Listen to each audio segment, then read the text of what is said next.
So welcome students on my YouTube channel Everything is Relative। पिछले दो video से मैं आपको इलेक्ट्रिक फील्ड के बारे में पढ़ा रहा हूँ और इलेक्ट्रिक फील्ड के न्यूमेरिकल्स मैंने आपको लास्ट वीडियो में बताए थे। इस वीडियो में हम इलेक्ट्रिक फील्ड के कुछ अच्छे लेवल के न्यूमेरिकल करने वाले हैं। इस वीडियो में मैं आपको सिर्फ जेई लेवल के न्यूमेरिकल करवाने वाला हूँ, तो आप लास्ट तक देखिएगा इस वीडियो को। इसमें सारे क्वेश्चन आपको अच्छे लेवल के मिलने वाले हैं, ठीक है। तो आज का न्यूमेरिकल स्टार्ट करने से पहले मैं आपको पुराना एक टॉपिक रिवाइज करना चाहता हूं, क्योंकि वो मेरे आज वाले न्यूमेरिकल्स में बहुत काम आने वाला है। मैंने आपको एक वीडियो में बताया था चार्ज डेंसिटी के बारे में। तो चार्ज डेंसिटी के बारे में मैंने आपको बताया था कि तीन टाइप की चार्ज डेंसिटी होती है। एक तो होती है लीनियर चार्ज डेंसिटी, एक होती है सरफेस चार्ज डेंसिटी, एक होती है आपकी वॉल्यूमेट्रिक चार्ज डेंसिटी।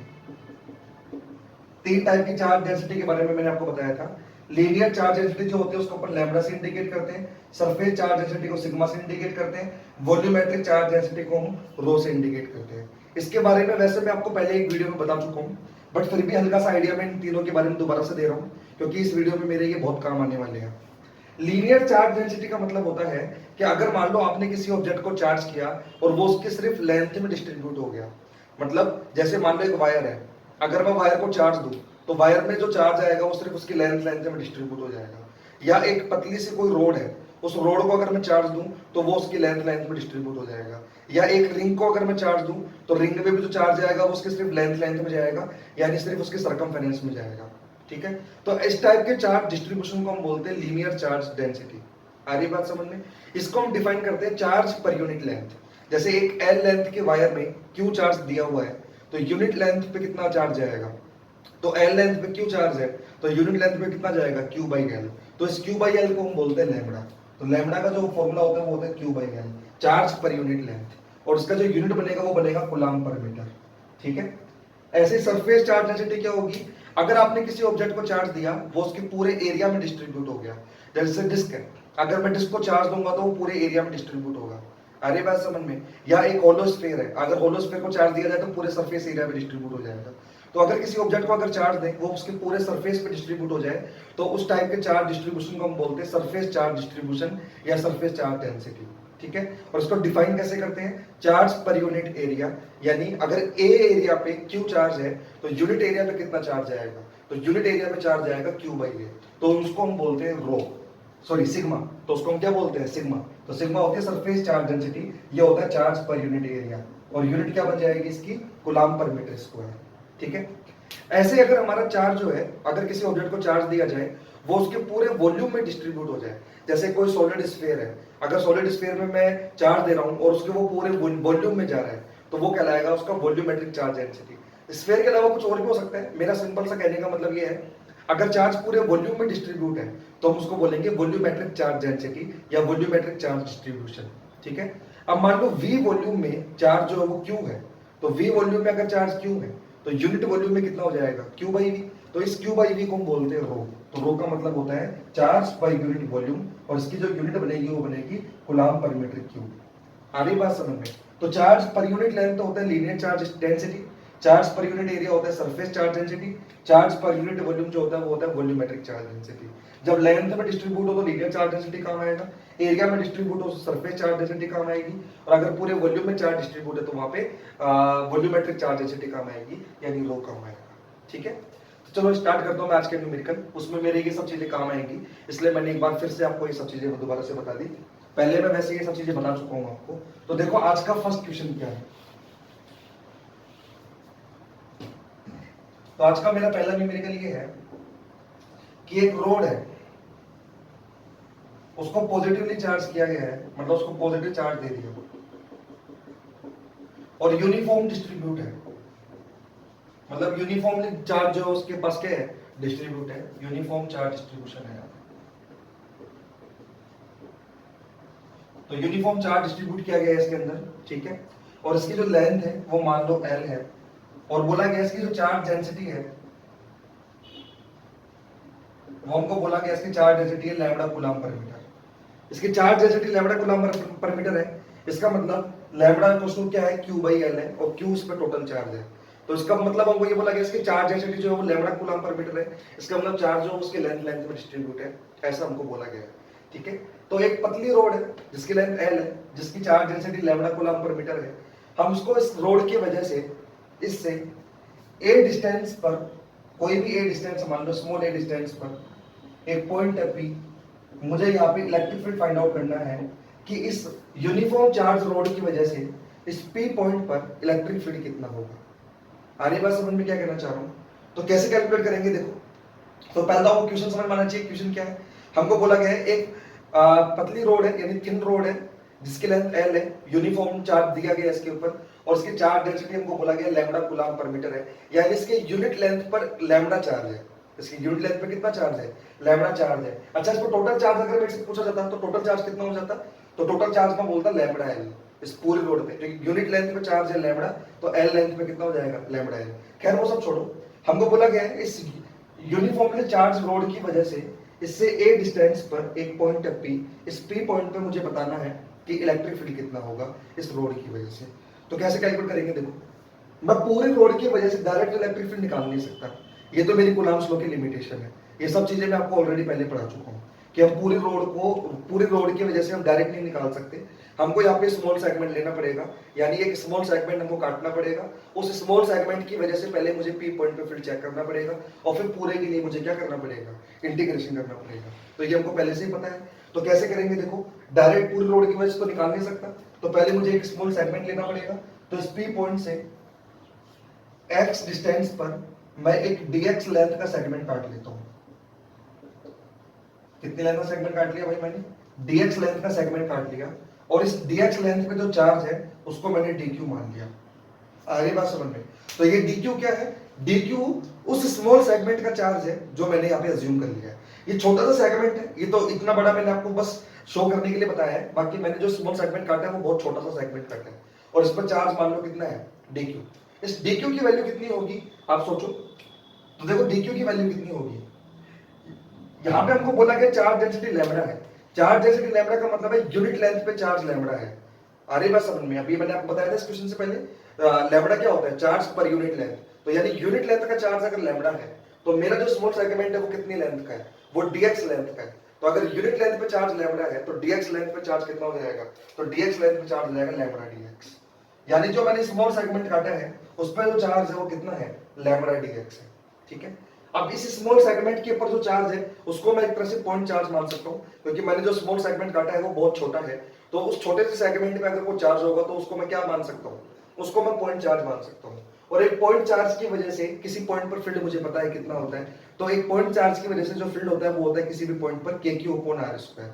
तो यहाँ पर इस स्मॉल सेगमेंट की वजह से पी पॉइंट पर जो फील्ड आएगा वो छोटा सा फील्ड आएगा, उस छोटे से फील्ड को मैं डी बोल रहा हूँ। छोटा सा फील्ड इसलिए बोल रहा हूँ क्योंकि चार्ज बहुत छोटा सा है, मैंने जो सेगमेंट काटे वो बहुत छोटा सा है, अगर सेगमेंट बहुत छोटा है तो उस पर चार्ज भी जो होगा वो बहुत छोटा सा होगा, तो एक छोटा सा चार्ज जो है वो पी पॉइंट पे कैसा फील्ड बनाएगा? वो एक स्मॉल फील्ड बनाएगा, छोटा सा फील्ड बनाएगा। उस छोटे से फील्ड को मैं डीई नाम दे रहा हूँ। तो इस डीई की वैल्यू कितनी होगी? डीई की वैल्यू होगी K D Q upon are square, और आर कितना है? एक्स, तो के D Q upon x square, और डी क्यू की वैल्यू कितनी है? लैम्बडा डीएक्स, तो ये हो जाएगा के lambda dx upon x square. ये डीई की वैल्यू आ गई। डीई क्या है? इस स्मॉल सेगमेंट की वजह से इस पी पॉइंट पर फील्ड। आ रही बात समझ में? तो स्मॉल सेगमेंट की वजह से निकाल लिया मैंने। अब पूरी रोड की अगर वजह से मुझे निकालना है तो आपको पता है मुझे क्या करना पड़ेगा। तो अगर मेरे को पूरी रोड की वजह से पी पॉइंट पे फील्ड निकालना है तो मुझे इसका क्या करना पड़ेगा? इंटीग्रेशन करना पड़ेगा।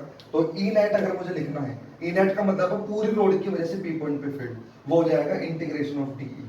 आ रही बात समझ में? और लिमिट कहां से कहां तक लगेगी? रोड कहां से स्टार्ट हो रही है? रोड ए से स्टार्ट हो रही है और कहां तक जा रही है? ए प्लस एल तक। तो लिमिट कहां से कहां तक लगेगी? लिमिट लगेगी ए से लेकर ए प्लस एल तक। तो ई नेट बराबर क्या हो जाएगा देखो, इंटीग्रेशन ए से लेकर ए प्लस एल तक k lambda dx upon x square. आ रही है बात समझ में? अभी के लैम्बडा तो कांस्टेंट है, ये तो फील्ड से बाहर आ जाएगा, तो ई नेट इक्वल टू क्या हो जाएगा देखो, के लैम्बडा तो बाहर आ जाएगा, इंटीग्रेशन हो जाएगा 1 अपॉन एक्स स्क्वायर डीएक्स ए से लेकर ए प्लस एल तक। 1 अपॉन एक्स स्क्वायर डीएक्स ए से लेकर कहां तक हो जाएगा? ए प्लस एल तक। तो ई नेट जो आएगा वो कितना आएगा देखो, के लैम्बडा 1 अपॉन एक्स स्क्वायर का इंटीग्रेशन जब आप करोगे तो वो होगा माइनस का 1 अपॉन एक्स, ये हो जाएगा ए से लेकर ए प्लस एल तक। आ रही बात समझ में? अब जब इस पूरे माइनस के साथ जब पूरी लिमिट लिमिट लगा के जब आप सोल्व करोगे, तो मैं यहाँ पे फाइनल आंसर लिख रहा हूँ, जब आप पूरी लिमिट लगा के इसको सोल्व करोगे तो ई नेट जो आपका बनेगा वो बनेगा के लैम्बडा 1 अपॉन ए माइनस 1 अपॉन ए प्लस एल, ये आपका फाइनल आंसर बनेगा। आ रही बात समझ में? जब आप पूरी लिमिट लगा के मतलब अपर लिमिट और लोअर लिमिट लगा के जब इसको सोल्व करोगे तो जो ई नेट आपके पास आने वाला है वो कितना आने वाला है, k lambda 1/a minus 1/a plus L. आ रही बात समझ में? अगर आपका आंसर लैम्बडा की फॉर्म में छोड़ रखा है तब तो आपका आंसर यही आ जाएगा। अगर आपका आंसर लैम्बडा की फॉर्म में नहीं है, इस रोड के ऊपर टोटल चार्ज की फॉर्म में दिया हुआ है, तो अपन लैम्बडा को रिप्लेस भी कर सकते हैं।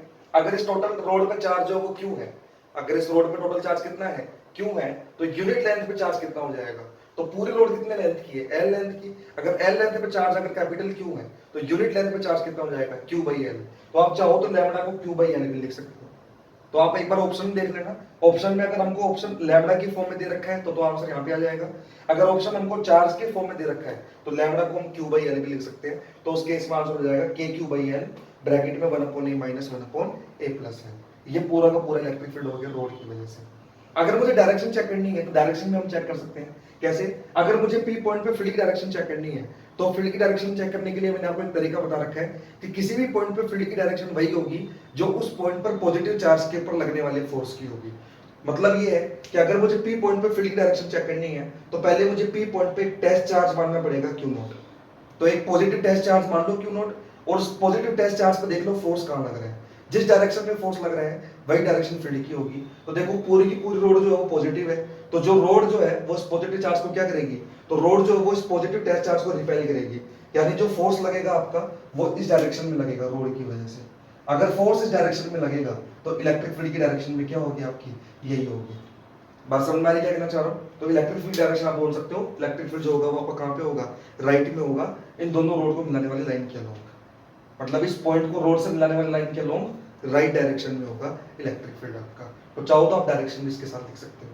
और मैग्नीट्यूड जो है वो मैंने निकाल ही लिया, के lambda 1/a minus 1/a plus L. चलो ठीक है, तो आई होप कि आपको क्लियर हुआ होगा ये क्वेश्चन। मैं आगे बढ़ रहा हूँ, देखते हैं नेक्स्ट क्वेश्चन क्या है। अगर आप नोट करना चाहो तो पॉज करके वीडियो को नोट कर सकते हो या स्क्रीनशॉट ले सकते हो। मैं देखता हूँ नेक्स्ट क्वेश्चन क्या है। तो देखो नेक्स्ट क्वेश्चन क्या है। अब देखो नेक्स्ट क्वेश्चन में हमको क्या बोला गया है। नेक्स्ट क्वेश्चन में हमको बोला गया है कि एक फाइनाइट लेंथ का वायर है, एक फाइनाइट लेंथ का वायर है ये, ठीक है।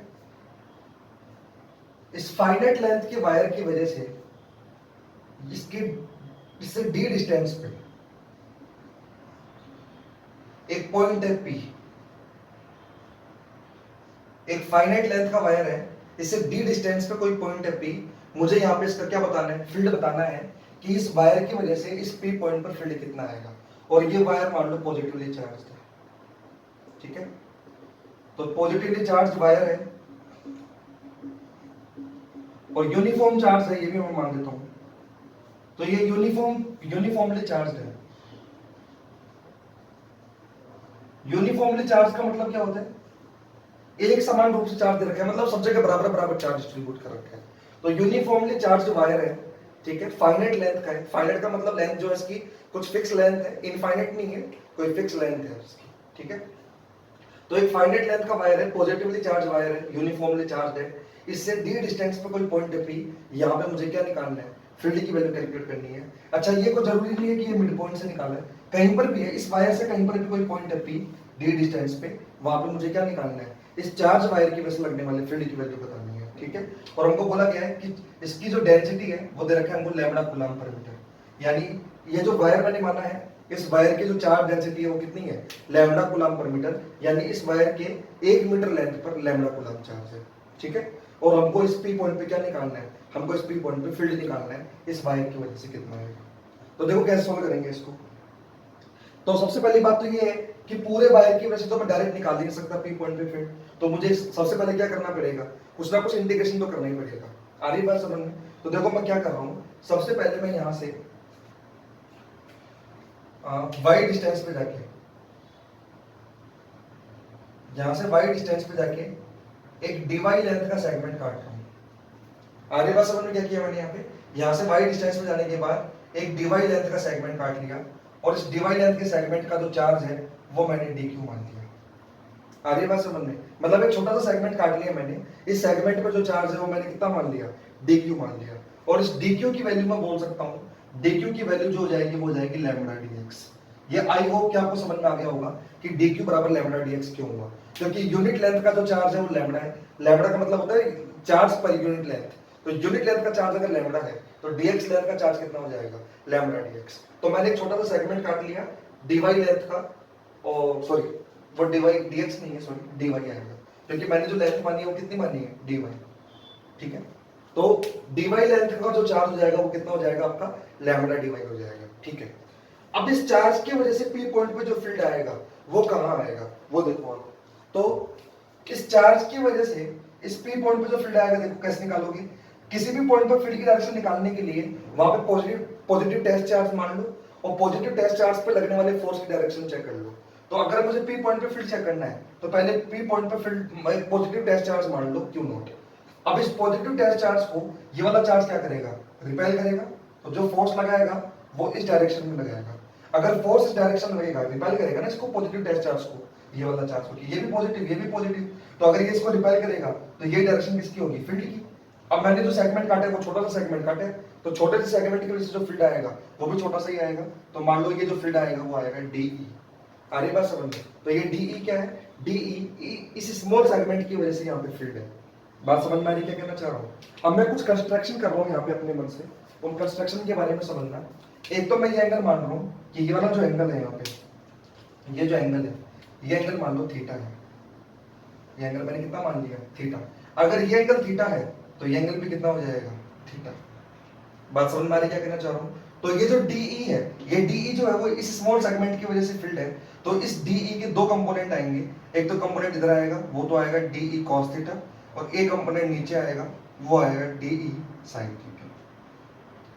तो मैंने इस क्या किया, इस डीई के कंपोनेंट ले लिए, एक तो डीई कॉस थीटा और एक कौन सा हो गया, डीई साइन थीटा।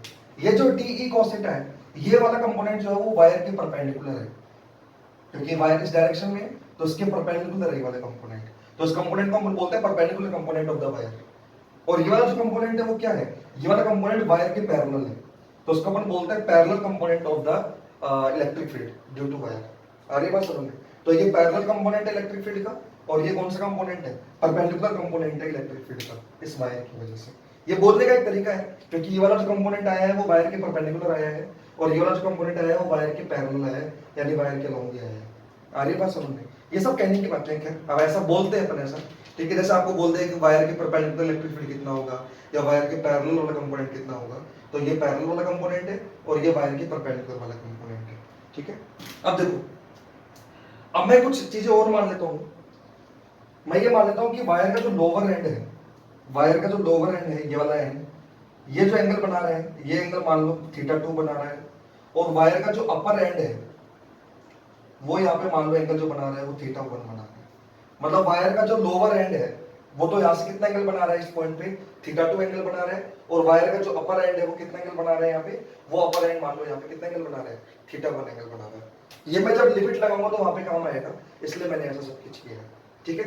तो आई होप कि आपको समझ में आया होगा कि अभी तक मैंने क्या किया है। अभी तक मैंने यहाँ पे वाई डिस्टेंस पे dy लेंथ का स्मॉल सेगमेंट माना है। इस dy लेंथ पे जो चार्ज होगा वो छोटा सा चार्ज होगा, वो dq चार्ज होगा। इस dq की चार्ज की जो वैल्यू होगी वो होगी लैम्डा dy, क्योंकि यूनिट लेंथ का चार्ज हमको लैम्डा बोला गया है, तो dy लेंथ का चार्ज कितना हो जाएगा, लैम्डा dy। अब इस चार्ज की वजह से इस p पॉइंट पे जो फील्ड आएगा वो कहां पे आएगा, तो इस p पॉइंट पे जो फील्ड आएगा वो इस डायरेक्शन में आएगा, क्योंकि किसी भी पॉइंट पे जो फील्ड की डायरेक्शन होती है वो पॉजिटिव टेस्ट चार्ज पे लगने वाले फोर्स की डायरेक्शन में होता है। तो पॉजिटिव टेस्ट चार्ज पे ये वाला जो चार्ज है वो क्या करेगा, रिपेल करेगा। तो फोर्स अगर इधर लगेगा तो इलेक्ट्रिक फील्ड भी इधर ही आएगा। तो इलेक्ट्रिक फील्ड को मैंने डी मान लिया।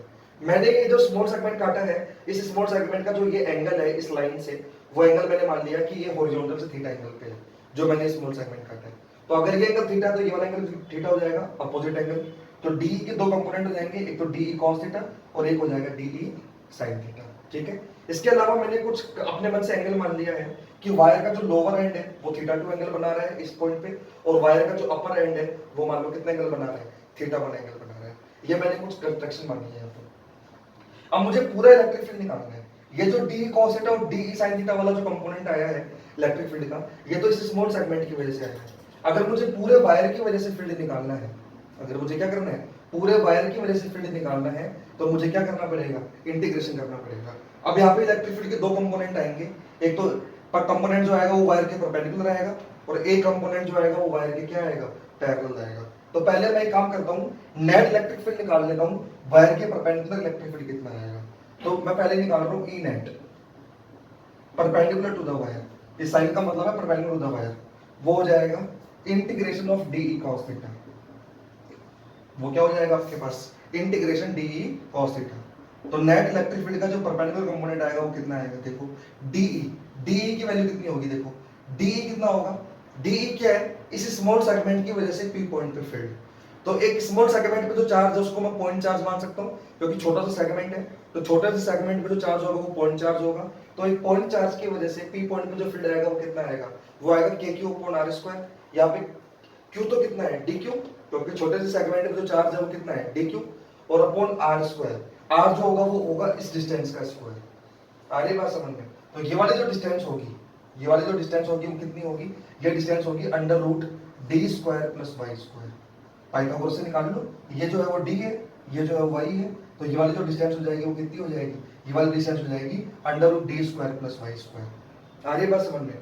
तो डी की वैल्यू कितनी हो जाएगी, डी की वैल्यू हो जाएगी k D Q upon under root D square plus Y square का होल स्क्वायर। आई होप कि आपको समझ में आया होगा कि डी मैंने कैसे रखा। डी जो है वो छोटे से सेगमेंट का यहाँ पे फील्ड है, तो छोटे से सेगमेंट की वजह से जो फील्ड आएगा वो कितना आएगा, वो आएगा के क्यू अपॉन आर स्क्वायर। अब वो जो क्यू है वो होता है चार्ज, यहाँ पे जो चार्ज है वो कितना है, डी क्यू, तो के D Q upon are square. R square मतलब डिस्टेंस का स्क्वायर, ये डिस्टेंस कितनी है, under root D square plus Y square, तो इसका स्क्वायर इनटू cos थीटा। ठीक है, अब मैं एक काम करता हूँ, cos थीटा की वैल्यू भी डाल देता हूँ। तो ई नेट का जो परपेंडिकुलर कंपोनेंट होगा वो कितना होगा, देखो के डी क्यू। पहले तो ये देखो, ये under root D square plus Y square का होल स्क्वायर है, तो यानी कि अंडर रूट हट जाएगा आपका। अब देखो cos थीटा कितना होगा, cos थीटा होता है बेस अपॉन हाइपोटेन्यूस। यहाँ पे बेस जो होगा वो तो होगा डी, और हाइपोटेन्यूस होगा under root D square plus Y square, तो ये हो जाएगा d upon under root D square plus Y square. ठीक है, तो ई नेट का जो परपेंडिकुलर कंपोनेंट है वो देखो के डी क्यू भी जगह देता हूँ lambda d y, d Q की जगह क्या पुट कर रहा हूँ मैं, लैम्डा डी वाई, तो के d lambda d y divided by, ये देखो d square plus Y square की पावर यहाँ पे तो 1 है, और यहाँ पे d square plus Y square की पावर जो है वो 1/2 है, क्योंकि वो अंडर रूट में है। तो नीचे जो d square plus Y square की जो टोटल पावर बन जाएगी वो बन जाएगी 3/2। तो ये आपका आ गया E net integration of k d lambda d y upon d square plus Y square की पावर क्या, 3/2।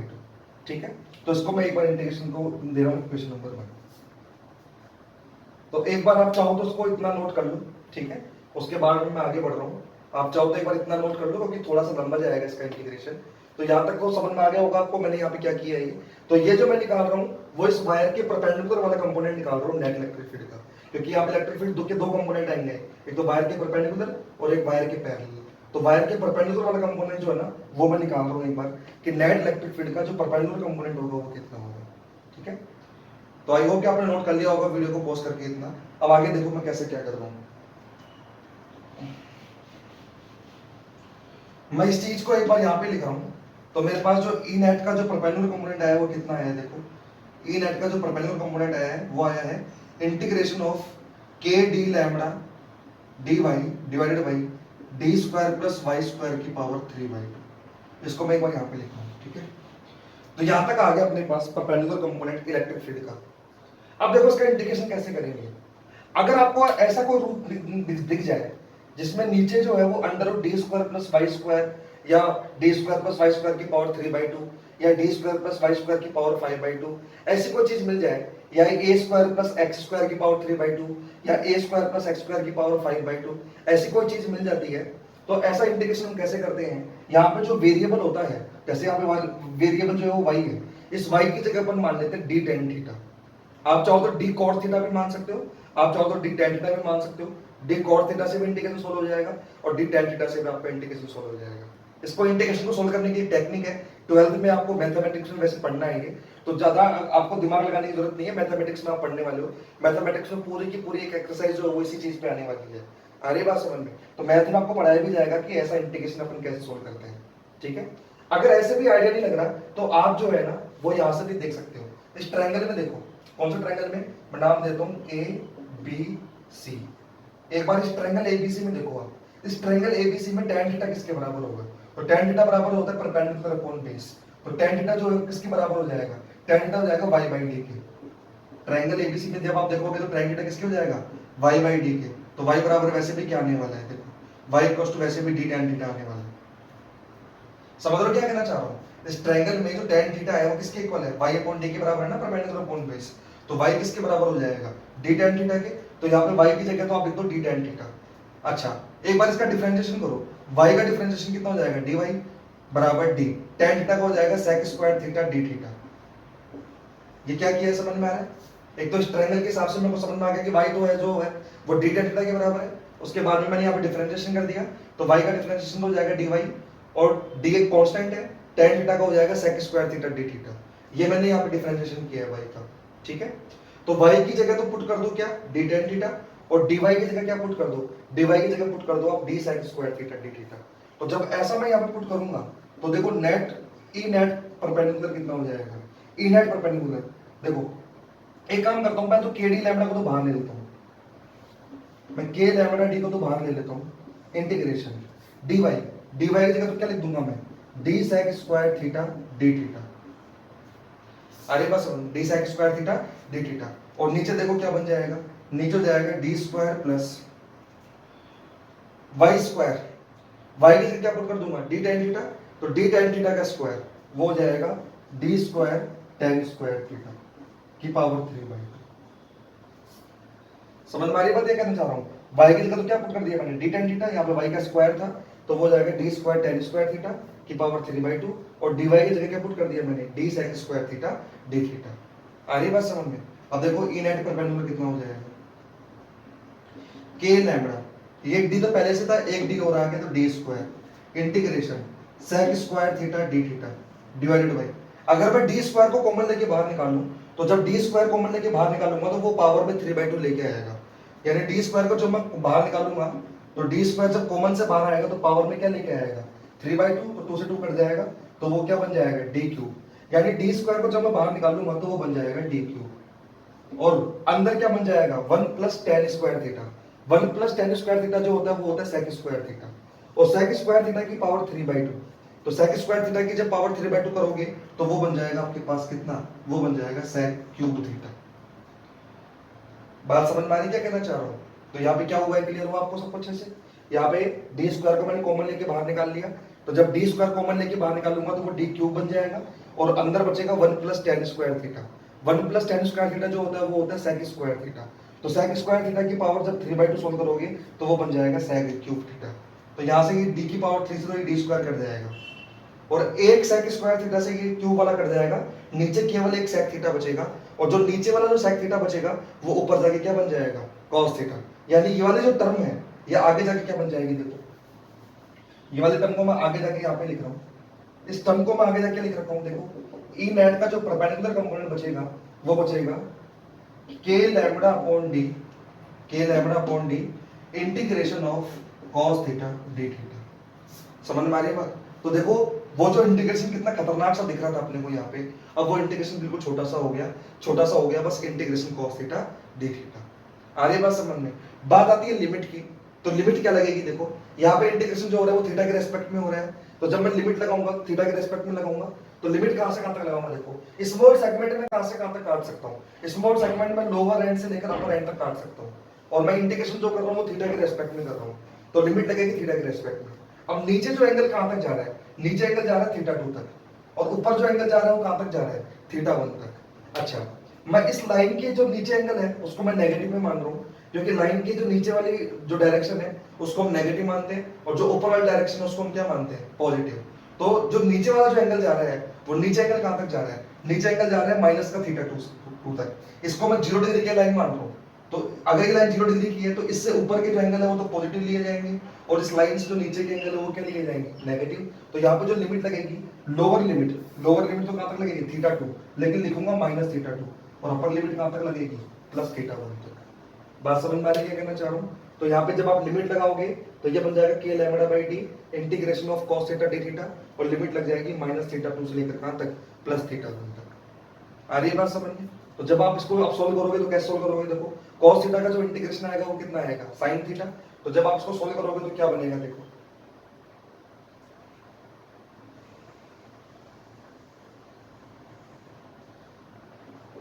तो यहाँ पे देखो ई नेट क्या बनेगा, ई नेट परपेंडिकुलर के लैम्बडा बाई 2, तो ऐसे कैसे, cos थीटा का इंटीग्रेशन क्या हो जाएगा, cos थीटा का इंटीग्रेशन जाएगा sin थीटा, लिमिट लग जाएगी माइनस थीटा 2 से लेकर कहाँ तक, थीटा 1 तक। आ रही बात समझ में? तो जब आप इसको पूरे को सोल्व करोगे तो ई नेट का जो परपेंडिकुलर कंपोनेंट आएगा वो आएगा के lambda by d sign theta 1 plus sine theta 2।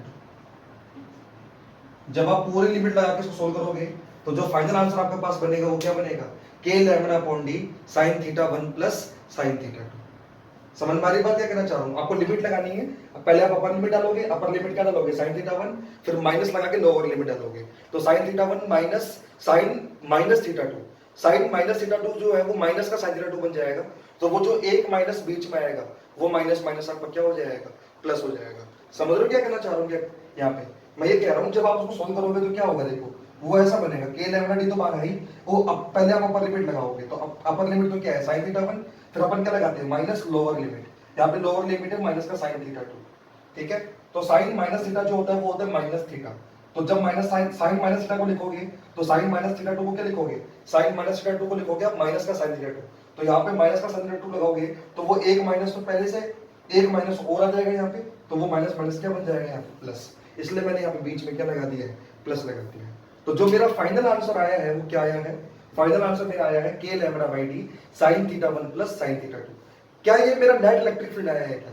मैं बोलूंगा नहीं, ये मेरा नेट इलेक्ट्रिक फील्ड नहीं आया, ये मेरे नेट इलेक्ट्रिक फील्ड का परपेंडिकुलर कंपोनेंट आया है वायर के परपेंडिकुलर कंपोनेंट जो आया है नेट इलेक्ट्रिक फील्ड का वो आया है मेरे पास के lambda by d sign theta 1 plus sine theta 2। आ रही बात समझ में? वैसे तो डेरिवेशन को इतना ज्यादा काम का नहीं है, आ रही बात समझ में, बट फिर भी मैं आपको सजेस्ट करूंगा कि डेरिवेशन याद रख लेना, क्योंकि यहाँ पे जो मैंने फॉर्मूला डिराइव किया है वो ये मानते हुए डिराइव किया है कि मेरा ये जो पूरा का पूरा वायर है वो यूनिफॉर्मली चार्ज है। अगर मान लो मेरा वायर यूनिफॉर्मली चार्ज नहीं होता तो फॉर्मूला फिर कुछ और निकल के आता। आ रही बात समझ में? हाँ, अगर वायर यूनिफॉर्मली चार्ज है तो आप डायरेक्ट ये वाला फॉर्मूला याद कर लो। फॉर्मूला याद करने के लिए मैं इसलिए भी बोल रहा हूँ क्योंकि आपको एग्जाम में इतना टाइम नहीं मिलेगा कि आप इस पूरे का इंटीग्रेशन करके ऐसे डिराइव कर सको। अगर आपको फॉर्मूला ये याद होगा तो आप डायरेक्ट जो है क्वेश्चन को सोल्व कर सकते हो। आ रही बात समझ में? इसलिए मैं आपको सजेस्ट करूंगा कि आप डायरेक्ट ये रिजल्ट याद भी रख लो कि जो नेट इलेक्ट्रिक फील्ड होता है उसका वायर के परपेंडिकुलर कंपोनेंट कितना आता है। तो वायर के परपेंडिकुलर कंपोनेंट जो आता है वो आता है k lambda by d sign theta 1 plus sine theta 2। ठीक है, चलो तो नोट कर लो। अभी मेरा पूरा काम नहीं हुआ है, अभी मुझे वायर के पैरेलल वाला कंपोनेंट भी निकालना है। अभी तो हमने केवल वायर के परपेंडिकुलर वाला कंपोनेंट निकाला है, तो देखो दूसरा कंपोनेंट कैसे निकालेंगे। तो मैं रफ कर रहा हूं, आप वीडियो को पॉज करके इसका स्क्रीनशॉट ले सकते हो। देखो नेक्स्ट,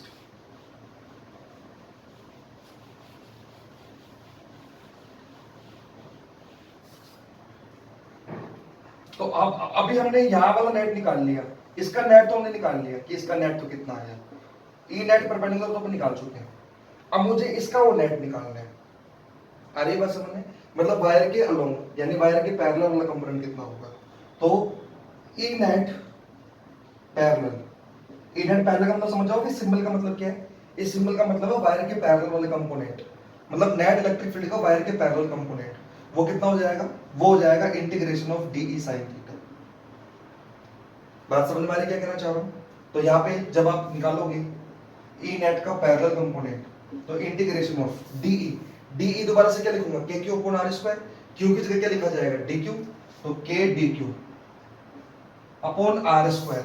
आर स्क्वायर मतलब इस डिस्टेंस का स्क्वायर, ये वाली डिस्टेंस कितनी है under root D square plus Y square, तो under root D square plus Y square का करोगे स्क्वायर तो वो अंडर रूट हट जाएगा आपके पास, सिंपल बचेगा d square plus Y square. नीचे क्या आएगा भाई, नीचे आर स्क्वायर आएगा ना, और आर क्या है under root D square plus Y square, तो under root D square plus Y square का स्क्वायर करोगे तो अंडर रूट क्या हो जाएगा आपका, हट जाएगा, इनटू क्या है आपके पास, इनटू है साइन थीटा। आ रही बात समझ में? अब देखो साइन थीटा को अपन क्या लिख सकते हैं, साइन थीटा बराबर क्या होता है भाई आपका, साइन थीटा होता है आपका perpendicular upon hypotenuse. Sine theta क्या होता है आपका परपेंडिकुलर अपॉन हाइपोटेनियस। परपेंडिकुलर यहाँ पे कितना है मेरे पास y, और हाइपोटेनियस कितना है under root D square plus Y square. तो ई नेट का जो पैरेलल कंपोनेंट है वो क्या बन जाएगा, देखो k डी क्यू को लिख देता हूं मैं, डी क्यू कितना हो जाएगा lambda d y, d q तो हो गया lambda d y upon d square plus Y square sine theta, sine theta हो जाएगा परपेंडिकुलर अपॉन हाइपोटेनियस, परपेंडिकुलर कितने है मेरे पास y, और हाइपोटेनियस कितना है under root D square plus Y square. तो यहाँ पे net E net parallel component जो आएगा वो कितना हो जाएगा के lambda y d y divided by d square plus Y square की पावर 1 और d square plus Y square की पावर 1/2। तो नीचे बन जाएगा d square plus Y square की पावर 3/2। बात समझ में आ रही क्या कहना चाह रहा हूं? अब अगेन आपको क्या करना है, अगेन आपको y को कुछ मान लेना है। y क्या बनेगा दोबारा से, y इक्वल्स टू दोबारा से क्या आ जाएगा d tan थीटा, अभी मैंने आपको बताया था ना। तो अगेन आप क्या मान लेना, अगेन आप y को जगह क्या मान लेना d tan थीटा। तो dy इक्वल्स टू क्या हो जाएगा, dy इक्वल्स टू हो जाएगा d sec square theta d theta. आ रही बात समझ में? तो y की जगह तो पुट कर दो क्या d tan थीटा और dy की जगह क्या पुट कर दो आप d sec square theta d theta. बात समझ में आ रही है? तो देखो जब आप ऐसा पुट करोगे तो क्या हो जाएगा, ई नेट का जो पैरेलल कंपोनेंट बनेगा वो क्या बनेगा, पहले तो के लैम्बडा को तो बाहर ले लो आप, इंटीग्रेशन y की जगह तो क्या आ जाएगा d tan theta into dy की जगह क्या आ जाएगा d sec square theta d theta divided by नीचे आ जाएगा d square plus Y square यानी d square tan square theta की पावर 3/2। बात समझ में आ रही क्या किया यहाँ पे? तो ये आपका नेट इलेक्ट्रिक फील्ड का पैरेलल कंपोनेंट आ गया कि नेट इलेक्ट्रिक फील्ड का पैरेलल कंपोनेंट क्या होगा। ठीक है, तो इतना नोट कीजिए, उसके बाद में मैं आगे सोल्व कर रहा हूं इसको।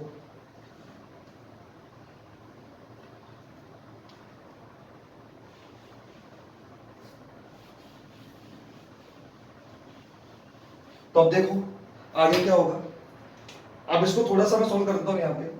तो ई नेट का जो पैरेलल कंपोनेंट आएगा वो कितना आएगा, देखो यहाँ पे देखो के लैम्बडा, ये डी और ये डी मिला के कितना हो जाएगा डी स्क्वायर।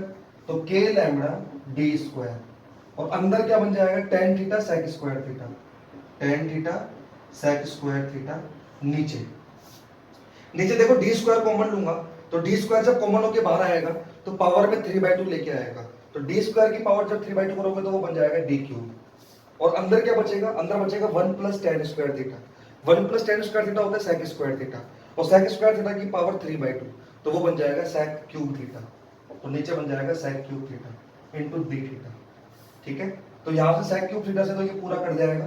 तो ई नेट का जो पैरेलल कंपोनेंट आएगा वो आएगा के लैम्बडा डी स्क्वायर से ये भी काट देता हूं, तो k lambda by d integration tan theta upon sec theta d theta. आ रही बात समझ में? tan theta upon sec theta को जब आप थोड़ा सा और सोल्व करोगे तो tan theta upon sec theta जो आपका बनेगा वो बन जाएगा integration of sin theta d theta. tan theta upon sec theta क्या बन जाएगा आपके पास sin थीटा, क्योंकि tan थीटा को लिख दोगे आप sin theta upon cos theta और sin थीटा को लिख दोगे आप 1 अपॉन cos थीटा। तो cos थीटा से cos थीटा आपका कट जाएगा, यहाँ पे आपके पास जो फाइनल बचेगा वो क्या बचेगा sin थीटा d थीटा। और लिमिट दोबारा से क्या लग जाएगी माइनस थीटा 2 से लेकर प्लस थीटा 1 तक। आ रही बात समझ में क्या कहना चाह रहा हूं? अब जब आप इसको पूरा और सोल्व करोगे लिमिट लगा के तो sin थीटा का जो इंटीग्रेशन होगा वो होता है माइनस का cos थीटा। तो sin थीटा का जो इंटीग्रेशन हो जाएगा वो हो जाएगा माइनस का cos थीटा, लिमिट लग जाएगी माइनस थीटा 2 से लेकर कहां तक थीटा 1 तक। जब आप इसको पूरे को लिमिट लगा के सोल्व करोगे, तो जब आप इसको पूरा लिमिट लगा के सोल्व करोगे तो ये बन जाएगा cos theta 2 minus cos theta 1। ध्यान रखना यहाँ पे cos theta 2 minus cos theta 1 आएगा जब आप इसको लिमिट लगा के सोल्व करोगे। तो बात समझ में आ रही क्या कहना चाह रहा हूँ? तो लिमिट लगा के तो मैं मान के चल रहा हूँ आप सोल्व कर ही लोगे क्योंकि आपको पूरी मैथमेटिक्स में आता है। 11th में आपने ट्रिग्नोमेट्री वगैरह में पढ़ा होगा पूरे रूल्स। चाहो तो चलो मैं बता ही देता हूँ कैसे किया मैंने। देखो यहाँ पे अगर आप लिमिट लगाओगे तो कैसे हो जाएगा, ई नेट पैरेलल, पहले तो वो माइनस आए, माइनस को बाहर ले लो तो यानी के लैम्बडा बाई डी। ठीक है, अब cos थीटा बचेगा अंदर, cos थीटा में पहले अपर लिमिट डालोगे तो अपर लिमिट डालोगे तो क्या बन जाएगा cos थीटा 1। आधी बात समझ में? फिर डालोगे आप लोअर लिमिट तो minus lower limit, lower limit है माइनस का थीटा 2। आ रही बात समझ में? तो जब आप लिमिट लगाओगे तो ऐसा बन जाएगा cos माइनस थीटा जो होता है वो प्लस का cos थीटा ही होता है। cos माइनस थीटा जो होता है वो क्या होता है आपका प्लस का cos थीटा ही होता है। sin माइनस थीटा जो होता है वो माइनस का sin थीटा होता है।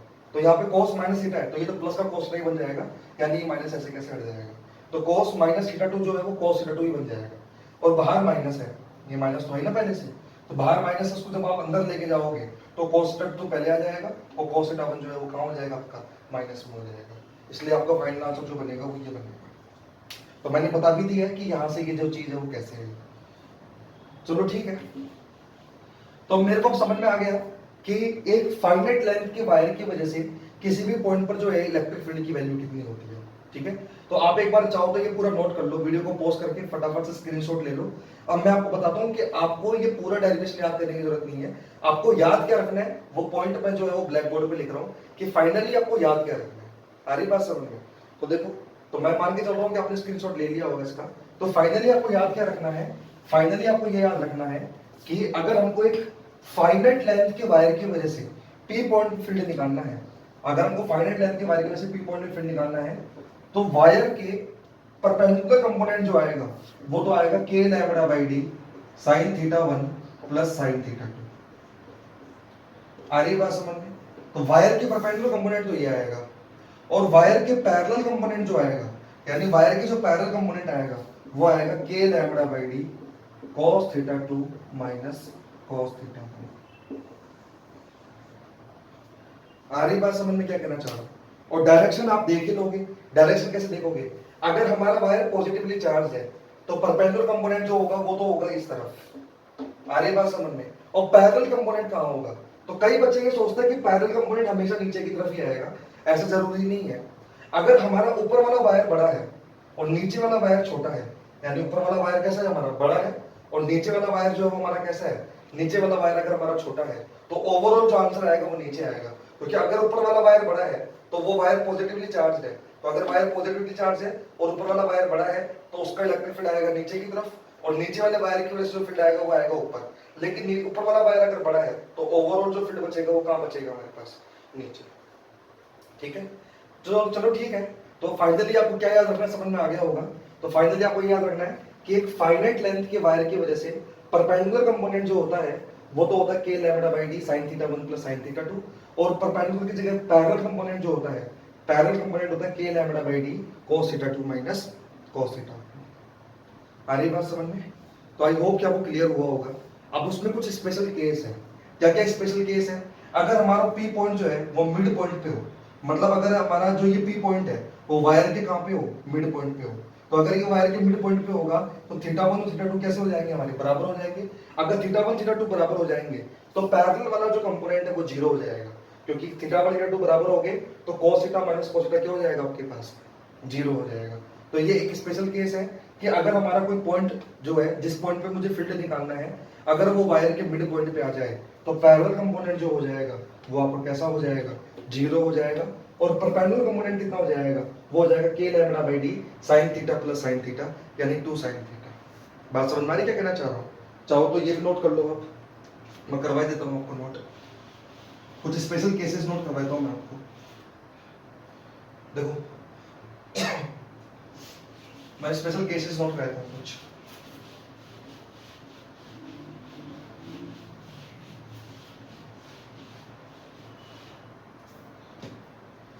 देखो case 1, when point P is at is along the midpoint of the wire, is along the midpoint of the wire,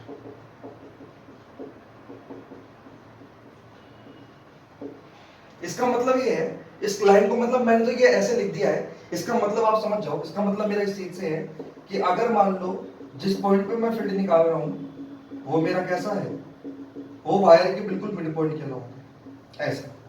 मतलब मेरे कहने का मतलब ये है, इस लाइन का मतलब मेरा ये है, ठीक है, कि अगर मेरा पी पॉइंट जो है वो वायर के मिड पॉइंट पे है, अगर वो वायर के मिड पॉइंट पे है तो ऊपर वाला एंगल भी थीटा का ही हो जाएगा, नीचे वाला एंगल भी कितना का हो जाएगा?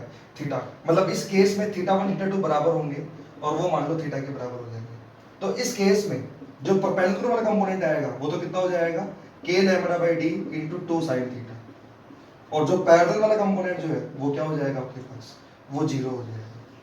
तो ये तो आपका केस 1 है, एक स्पेशल केस है, रटने की जरूरत नहीं है, समझने की जरूरत है आपको, ठीक है। दूसरा केस,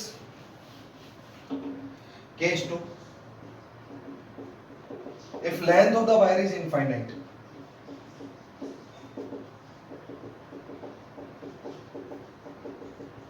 अगर वायर की लेंथ इनफाइनाइट है तो क्या होगा? अब देखो, अगर ये वायर जो है वो लेंथ इनफाइनाइट हो जाए तो क्या होगा? देखो, अगर ये वायर ऊपर जाता जा रहा है तो ये वाला एंगल क्या होता जाएगा, बढ़ता जाएगा। ऊपर वाला एंगल कितने का मानते हैं अपन, थीटा 1 का। मैं यहाँ पे बना देता हूँ दोबारा से मैं, एक बार इतना नोट कर लो, एक बार केस 1 नोट कर लो, फिर मैं आपको केस 2 के बारे में बताता हूँ। तो देखो, तो आई होप कि आपने नोट कर लिया होगा वीडियो को पॉज करके। तो देखो मैं ये कह रहा हूँ केस 2 में अगर वायर की लेंथ इनफाइनाइट होगी तो क्या होगा। एक्चुअली होता क्या है, ये मेरा वायर है,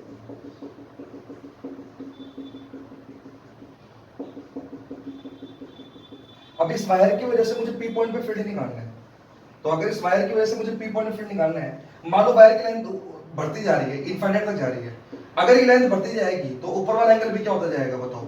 तो ऊपर वाला एंगल भी कैसा होता जाएगा, बढ़ता जाएगा, और नीचे वाला एंगल भी कैसा होता जाएगा, बढ़ता जाएगा। अब खुद सोचो, अगर वायर इतनी लेंथ का होता तो नीचे वाला एंगल इतना होता, अगर वायर इतनी लेंथ का होता तो नीचे वाला एंगल और बड़ा हो जाता, अगर वायर यहाँ तक होता, अगर वायर यहाँ तक होता तो नीचे वाला एंगल और बड़ा हो जाता। अब आप सोचो, अगर नीचे वाला एंगल बढ़ता ही जाएगा, अगर वायर इनफाइनाइट लेंथ का है, तो आप खुद सोचो ये एंगल बढ़ता बढ़ता लगभग कितने डिग्री का हो जाएगा। तो मैं बोलूंगा ये वाला जो एंगल है वो बढ़ता बढ़ता लगभग कितने डिग्री का हो जाएगा, 90 डिग्री का हो जाएगा। समझ में आ रही बात, ये कहना चाह रहा हूँ। आप खुद सोचो ना, अगर नीचे वाला जो वायर है वो बढ़ता जा रहा है, मान लो ये लेंथ पहले इतनी थी, तो नीचे वाला एंगल कितना होगा, नीचे वाला एंगल इतना होगा।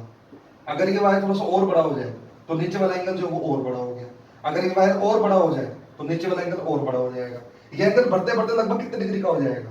अगर वायर बहुत ही लंबा जा रहा है नीचे तक, तो ये वाला एंगल जो है वो बढ़ते बढ़ते लगभग कितने डिग्री का हो जाएगा, 90 डिग्री का हो जाएगा। समझ रहे हो क्या कहना चाह रहा हूँ। तो अगर मान लो वायर जो है वो नीचे इनफाइनाइट तक जा रहा है और ऊपर भी इनफाइनाइट तक जा रहा है, तो मतलब ऊपर वाला एंगल और नीचे वाला एंगल जो है वो लगभग कितने कितने डिग्री के हो जाएंगे, तो वो लगभग 90 डिग्री के हो जाएंगे। तो अगर मेरा वायर जो है वो इनफाइनाइट लेंथ का है, तो थीटा 1 भी 90 डिग्री का हो जाएगा, और थीटा 2 जो है वो भी कितने डिग्री का हो जाएगा, 90 डिग्री का हो जाएगा। आ रही बात समझ में। अगर थीटा 1 भी 90 डिग्री का हो गया, थीटा 2 भी 90 डिग्री का हो गया, तो वायर के परपेंडिकुलर कंपोनेंट तो कितना हो जाएगा, वो हो जाएगा k lambda by D sin 90 plus sin 90। sin 90 कितना होता है 1, तो ये क्या बन जाएगा 2k लैम्बडा बाई डी। ये तो हो जाएगा परपेंडिकुलर कंपोनेंट, और पैरेलल कंपोनेंट कितना आ जाएगा k lambda by D cos 90 minus cos 90, और ये चीज कितनी हो जाएगी हमारी 0। आ रही बात समझ में। तो पैरेलल कंपोनेंट हो जाएगा 0, और परपेंडिकुलर कंपोनेंट जो हो जाएगा वो हो जाएगा 2k लैम्बडा बाई डी, अगर हमारा जो वायर है वो कितनी लेंथ का हो, अगर वो इनफाइनाइट लेंथ का हो। बात समझ में आ रही है। तो मैं ऐसे भी कह सकता हूँ, अगर वायर की लेंथ इनफाइनाइट हो जाएगी तो इलेक्ट्रिक फील्ड जो बचेगा, नेट इलेक्ट्रिक फील्ड, वो सिर्फ वायर के परपेंडिकुलर ही बचेगा। पैरेलल कंपोनेंट तो कितना आ रहा है मेरे पास, 0 आ रहा है। आ रही है बात समझ में। तो एक तो दो केस तो ये हो गए, इसमें एक स्पेशल केस और बनता है वायर के अंदर। क्या बनता है देखो, आप इनको एज ए न्यूमेरिकली लेके चलो, ये जो स्पेशल केस मैं आपको बता रहा हूँ इनको आप एज ए न्यूमेरिकली लेके चलो। आ रही है बात समझ में। देखो थर्ड केस क्या है,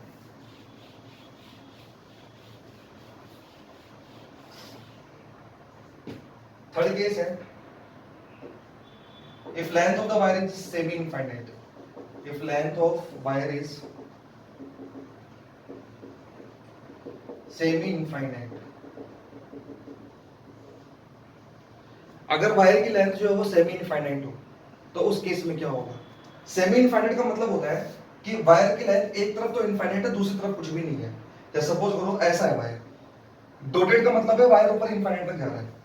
अगर कहीं डॉटेड दिखा हुआ है, जैसे मान लो वायर ऐसे बना दिया आपका,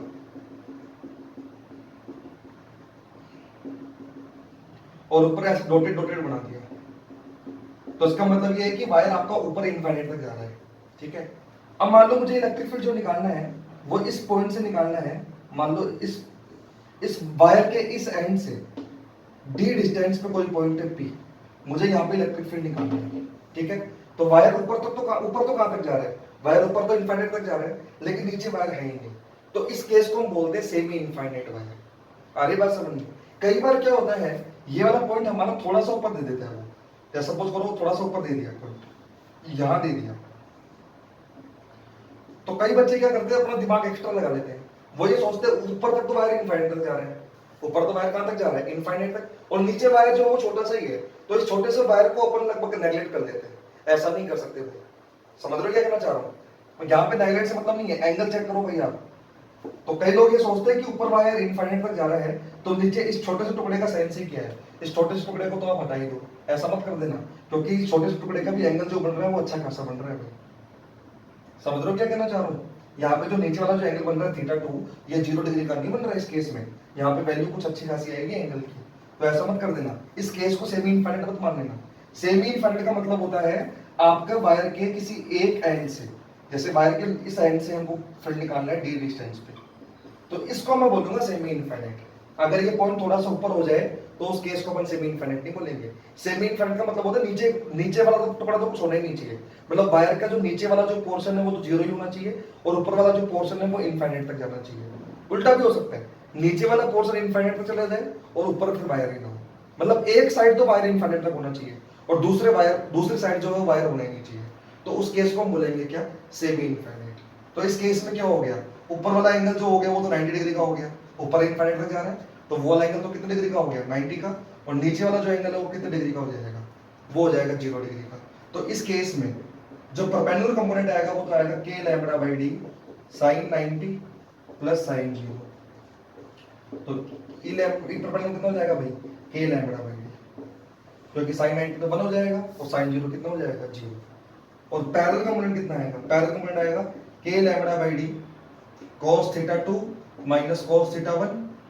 अब cos थीटा 2 कितना है, नीचे वाला जो कंपोनेंट है वो कितने डिग्री का है, 0 डिग्री का, क्योंकि नीचे तो वायर है ही नहीं, तो थीटा 2 कितने डिग्री का है मेरे पास, 0 डिग्री का, तो cos 0 माइनस cos 90।